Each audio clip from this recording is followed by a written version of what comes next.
Hello guys, my name is Vikram. Welcomes you to strive for progress. Topic आपको पता लग गया होगा, चलिए स्टार्ट करते हैं। ट्रेपेजियम, समबलम चतुर्भुज, क्या प्रॉपर्टी है इसकी? ये आपको एक समबलम चतुर्भुज दिख रहा है ABCD। इसमें क्या होता है कि भुजाओं का एक युग्म समांतर होता है। भुजाओं का एक युग्म का मतलब क्या है कि इसमें AB जो साइड है वो CD के क्या होगी, समांतर होगी। AB क्या होता है, पैरेलल होता है CD के, लेकिन यहाँ पे AD पैरेलल नहीं होता, BC के आपको दिख रहा है। क्लियर? एक युग्म क्या होगा, समांतर होगा।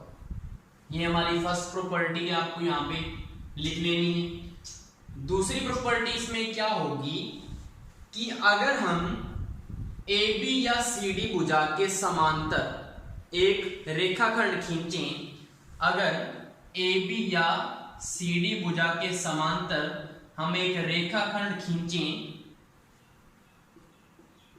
तो ये असमांतर भुजाओं को समान अनुपात में बांटती है। असमांतर भुजाएं कौन सी हैं?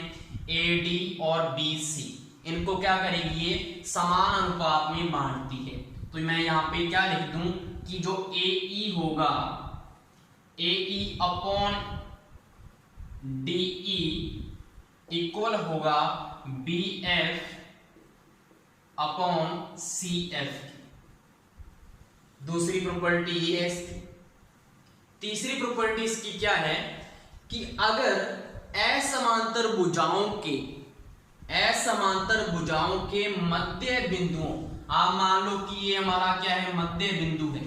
तीसरी प्रॉपर्टी बता रहा हूं मैं इसी में। अगर हम असमांतर भुजाओं के मध्य बिंदुओं को मिला दें तो उससे बनने वाली जो रेखाखंड होगी उसकी लंबाई कितनी होगी, समांतर भुजाओं के योगफल की आधी। कैसे? जैसे कि तीसरी प्रॉपर्टी क्या है, EF की अगर आपको लंबाई पूछ ली जाए तो समांतर भुजाओं के योगफल AB प्लस CD की आधी होगी। समांतर भुजाओं के योगफल की क्या होगी, आधी। अगर हम इसका क्वेश्चन करें, जैसे कि हम इसको मान ले 10 और इसको मान ले 5, तो यहाँ पे EF की वैल्यू कितनी आ जाएगी, 10 प्लस 5 अपॉन 2, तो ये आ गया हमारा 15 अपॉन 2, तो 7.5। यहाँ पे अगर ये मीटर में है तो मीटर में आ जाएगा, ऐसी इसकी वैल्यू आएगी। ये हमारी तीसरी प्रॉपर्टी है। उसके बाद हमारी फोर्थ प्रॉपर्टी क्या है कि समबलम चतुर्भुज में जो विकर्ण हैं एक दूसरे को समान अनुपात में बांटते हैं। इसका मतलब क्या है, विकर्ण समान अनुपात का मतलब, तो मैं यहां पे इसको लिख रहा हूं कि यहां पे OP upon OR, OP upon OR equal किसके होगा, OQ upon OS, OQ upon OS। ये इसकी क्या है, फोर्थ प्रॉपर्टी है कि विकर्ण एक दूसरे को समान अनुपात में बांटते हैं। इसके बाद यहाँ पे पांचवी प्रॉपर्टी क्या है, मैं इसी में बता रहा हूं आपको कि अगर हम विकर्णों के मध्य बिंदुओं को, विकर्ण कौन कौन से हैं, PR व QS, अगर हम विकर्णों के मध्य बिंदुओं को, मध्य बिंदु मान लो इन दोनों के ये हैं, ठीक है, अगर हम विकर्णों के मध्य बिंदुओं को मिला दें और एक रेखाखंड खींचें और अगर इसकी लंबाई पूछी जाए तो विकर्णों के मध्य बिंदुओं को मिलाने पर बने रेखाखंड की लंबाई समांतर भुजाओं के अंतर की आधी होती है। ठीक है, अंतर की आधी। तो यहाँ पे मैं क्या लिख दूं, अगर हम इसको नाम दे दें कुछ भी, यहाँ पे U और V मैं इसको नाम दे रहा हूं, तो UV की वैल्यू कितनी आएगी, UV इक्वल आएगा PQ minus SR upon 2। Clear है?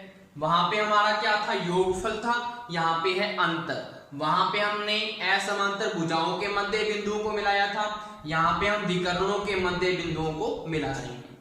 तो यहाँ पे भी अगर आप एग्जाम्पल देखें तो क्या एग्जाम्पल ले सकते हैं, वही ले लो यहाँ पे या और कुछ ले लो। यहाँ पे मैंने 16 मीटर इसको ले लिया और मैंने 4 मीटर इसको ले लिया। ये हमारा 16 मीटर और ये हमारा 4 मीटर है। तो यहाँ पे यूवी की वैल्यू कितनी आ जाएगी, यूवी इक्वल पी क्यू की वैल्यू कितनी है 16 मीटर और हमारे पास एस आर की वैल्यू 4 मीटर है अपॉन 2। 16 में से 4 की कितनी होती है 12 अपॉन 2। तो यहाँ पे कितना आ गया यूवी की वैल्यू 6 मीटर। क्लियर है? ये हमारी 5 प्रॉपर्टी हैं जो समलंब चतुर्भुज के ऊपर बेस्ड हैं। इसको अच्छे से आपको याद रखना है। ये हमारा क्वेश्चन इसी समलंब चतुर्भुज के ऊपर बेस्ड है जो अभी हमने इनकी प्रॉपर्टीज देखी हैं। तो चलिए देखते हैं क्या पूछा है। ए बी पैरेलल है सी डी के और सी डी पैरेलल है ई एफ के, मतलब ये तीनों भुजाएं आपस में क्या है समांतर है। तो आपको x की वैल्यू पूछिए क्या है। ठीक है, तो यहां पे हमने करना क्या है, आपको पता है कि अगर यहाँ पे हम एक समांतर भुजा इन दोनों के समांतर यहाँ पे खींचते हैं तो असमांतर भुजाओं को समान अनुपात में बांटती है। अभी हमने किया था। तो यहाँ पे क्या होगा, जो ए ई अपॉन डी ई है वो इक्वल होगा B F upon C F के। अभी हमने किया था। तो यहाँ पे मुझे वैल्यूज बताते जाओ और आंसर आ जाएगा हमारे एक्स का। ए ई की वैल्यू कितनी है 10 मीटर दे रखी है हमें 10 मीटर। डी ई की वैल्यू कितनी दे रखी है 6 मीटर। बी एफ की वैल्यू कितनी दे रखी है x प्लस 1 मीटर और सी एफ की वैल्यू कितनी दे रखी है x मीटर। तो यहां से मुझे बताओ, यहां से इसको सॉल्व करेंगे तो x की वैल्यू आएगी या नहीं आएगी, आ जाएगी। तो इसको क्रॉस मल्टीप्लाई करो, यहाँ पे क्या आएगा 10x इक्वल में 6x प्लस 6। यहाँ पे क्या बचा 4x equal 6, x equal 6/4 is equal to 3 upon 2। तो हमारे पास x की वैल्यू कितनी आ चुकी है 3/2। यही इसका क्या है आंसर है। लेकिन अगर आपको पूछ लिया जाए कि bf की वैल्यू बताओ, अगर आपसे ये पूछ लिया जाए कि bf की वैल्यू बताओ तो आपने यहां तक तो करना ही है। उसके बाद bf कैसे आएगा x प्लस 1, 3/2 प्लस 1 अगर करेंगे तो आपके पास कितना आ जाएगा 5/2। तो 5/2 क्या होगा bf की वैल्यू होगी। क्लियर है? आपको सारा क्वेश्चन समझ में आ गया होगा। तो ये हमारा सारा चतुर्भुज का टॉपिक था। लास्ट आपको इसमें क्या ध्यान में रखना है, अगर क्वेश्चन आ जाए कि चतुर्भुज की रचना करने के लिए कितने अवयव चाहिए, तो आपको 5 अवयव पता होने चाहिए अगर कोई भी चतुर्भुज आपको बनाना है। अगर पूछ लिया जाए समांतर चतुर्भुज के लिए कितने चाहिए, तो 3 अवयव आपको ज्ञात होने चाहिए। अगर आपको पूछ लिया जाए आयत के लिए कितने चाहिए, तो 2 अवयव। सम चतुर्भुज के लिए भी 2 अवयव। और अगर वर्ग की बात करें तो सिर्फ 1 अवयव आपको पता होना चाहिए और आप वर्ग को बना सकते हैं। इसके बाद हम इसके ऊपर सारे क्वेश्चंस करने वाले हैं। तो चलिए स्टार्ट करते हैं। सबसे पहले आपको पता है कि बोर्ड पे 4 क्वेश्चंस आपको दिख रहे हैं और जगह यहाँ पे है नहीं। तो यहाँ पे हम सबसे पहले जगह बनाएंगे। जगह कैसे बनेगी, हम करेंगे सेकंड क्वेश्चन सबसे पहले। क्लियर? तो यहाँ पे जो सेकंड क्वेश्चन है वो है सम चतुर्भुज PQRS में x की वैल्यू बताओ। आपको x पूछा है कि क्या होगा। सम चतुर्भुज की हमने प्रॉपर्टी पढ़ी थी, अगर नहीं पता तो लास्ट वीडियो को अगर आप देख लें अच्छे से तो आपको सारे कंसेप्ट क्लियर हो जाएंगे। सम चतुर्भुज में आमने सामने के जो कोण होते हैं वो बराबर होते हैं। तो यहाँ पे हम क्या लिख सकते हैं कि जो 55 डिग्री है वो इक्वल होगा 2x प्लस 5 डिग्री। क्लियर? यहां से सीधा हमारे पास 2x कितना आ जाएगा 5 इधर चला जाएगा तो यहां से 50 आ गया। तो x की वैल्यू यहां से आ जाएगी 25।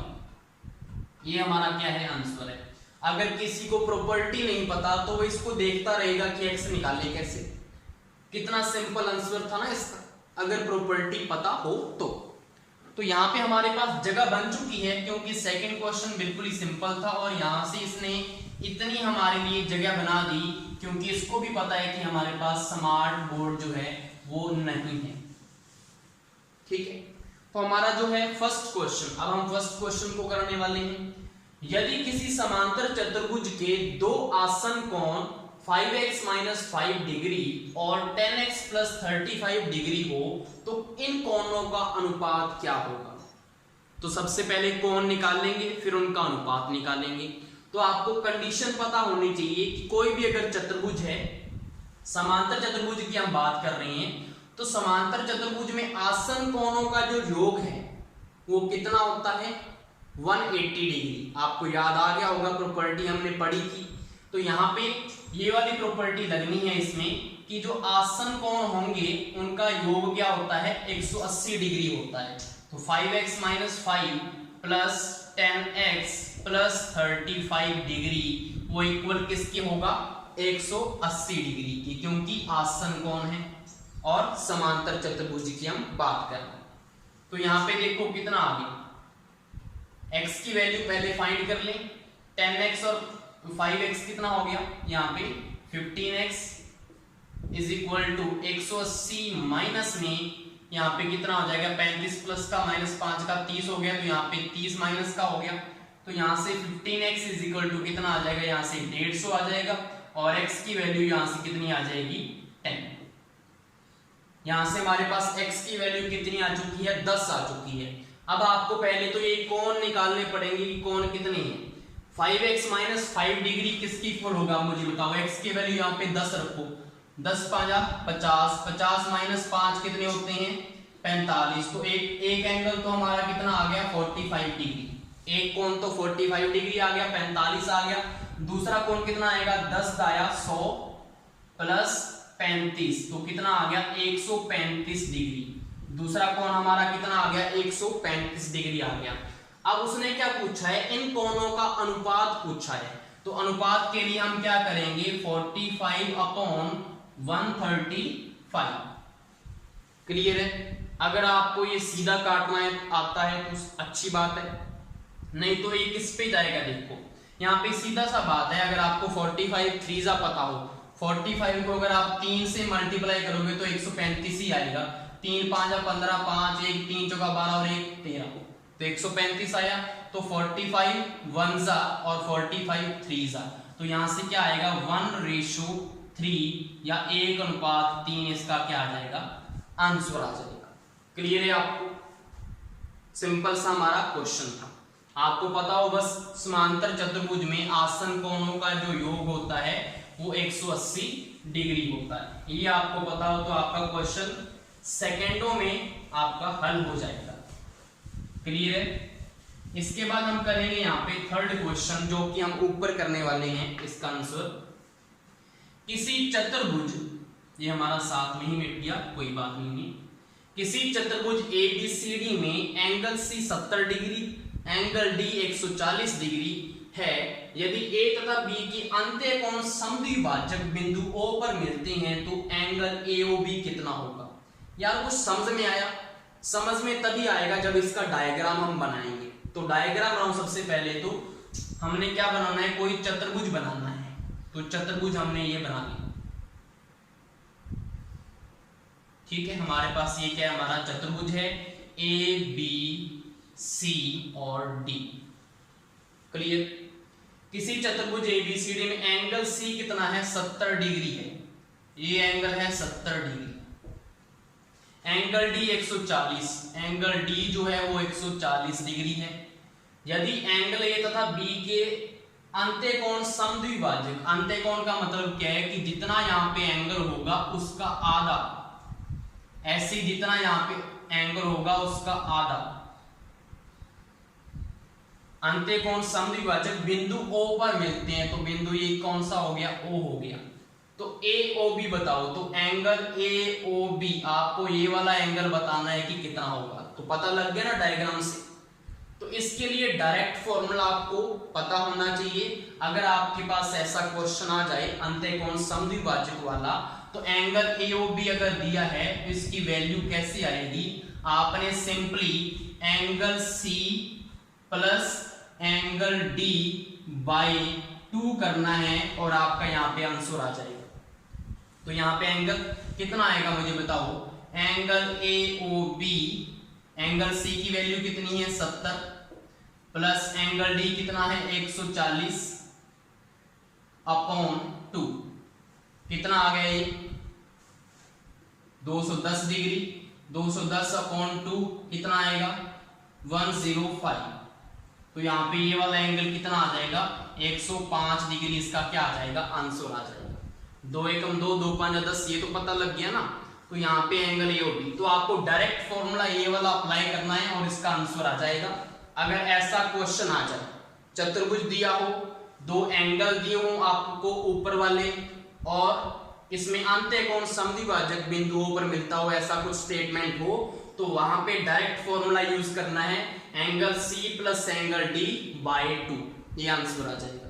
क्लियर। उसके बाद हमारा जो लास्ट क्वेश्चन है वो क्या है, वो वैसे चतुर्भुज के ऊपर नहीं है लेकिन वो अंत्यकोण के ऊपर है, तो इसलिए मैंने यहाँ पे उसको भी ऐड कर लिया क्योंकि वो भी इंपॉर्टेंट क्वेश्चन है। उसमें भी एक प्रॉपर्टी आपको पता होनी चाहिए कि हमेशा वो काम आती है जो प्रॉपर्टी है। तो इसमें लिखा हुआ है कि जो त्रिभुज है, त्रिभुज ABC में एंगल ए का अंत्यकोण समद्विभाजक, अंत्यकोण समद्विभाजक भुजा BC को बिंदु D पर मिलता है। तो आपको कोई भी ट्राइंगल बनाओ, पहले तो आपने ये वाला ट्राइंगल बना लिया, ABC हमारे पास क्या है, एक ट्राइंगल है। त्रिभुज ABC में एंगल A का अंत्यकोण समद्विभाजक भुजा BC को बिंदु D पर मिलता है। तो इसका अंत्यकोण समद्विभाजक भुजा BC को बिंदु D पर मिलता है, तो ये जो एंगल होगा उसका इसको भी आधा करेगा, इसको भी आधा करेगा, उसको बोलते हैं अंत्यकोण समद्विभाजक। यदि AB 10 मीटर, यदि AB की वैल्यू आपको 10 मीटर दी जाए, AC 15 मीटर, तो AC आपका है 15 मीटर तथा BD 4 मीटर, तो BD अगर 4 मीटर है तो CD की वैल्यू बताओ, तो इसकी वैल्यू आपको बतानी है। अगर आपके पास ऐसा क्वेश्चन आ जाए तो इसमें क्या होता है, अगर कोई भी ऐसा स्टेटमेंट हो ना कि कोई लाइन है जो दूसरी भुजा के मध्य बिंदु पर मिलती है, ये इसका क्या होगा मध्य बिंदु होगा, D जो है BC का क्या होगा मध्य बिंदु। तो ऐसी अगर कोई भी स्टेटमेंट आए तो हमेशा याद रखना वो ऐसा कुछ ना कुछ ऐसा करेगा कि अनुपात, एक प्रकार के अनुपात से वो रिलेटेड क्वेश्चन होगा। अनुपात कैसे कि वो दूसरी जो भुजाएं हैं उनको समान अनुपात में बांटेगा। अगर कोई भी यहाँ पर पीछे भी क्वेश्चंस देखे होंगे, समलंब चतुर्भुज में मध्य बिंदु को मिलाने पर वो ऊपर क्या करता है समान अनुपात में बांटता है। पीछे भी हमने बहुत सारे टॉपिक किए हैं, कोई भी मध्य बिंदु जहां पे वर्ड आ जाए मतलब वो क्या करेगा समान अनुपात में बांटेगा भुजाओं को। अब हमने वो चेक करना है कि कैसे हम उसको लेंगे। यहाँ पे ये मध्य बिंदु है इस भुजा का, तो ये क्या करेगा इस वाले एरिया को और इस वाले एरिया को क्या करेगा, इसकी जो भुजाएं हैं उनको समान अनुपात में बांट देगा। कैसे, AB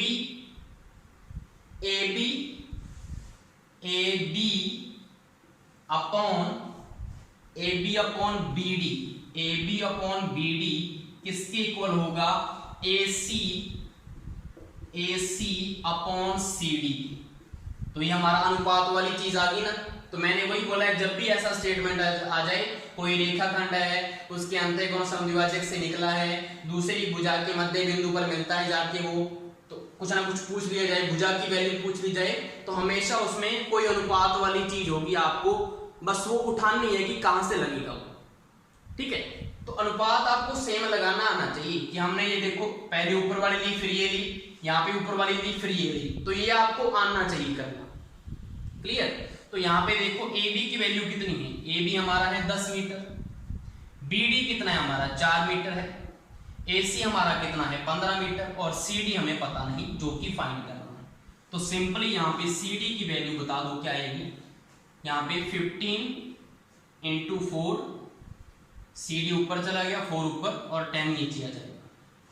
ठीक है, 5 दूना 10, 5 3 15, 2 दूना 4। तो यहाँ से सिंपली हमारे पास जो CD है उसकी वैल्यू कितनी आ गई है 6 मीटर। तो CD कितना होगा 6 मीटर, इसका आंसर होगा। पता लग गया आपको कैसे क्वेश्चंस को देखना होता है ज्योमेट्री में। ठीक है, तो ये हमारा टॉपिक था, आपको समझ में आ गया होगा। Thank you.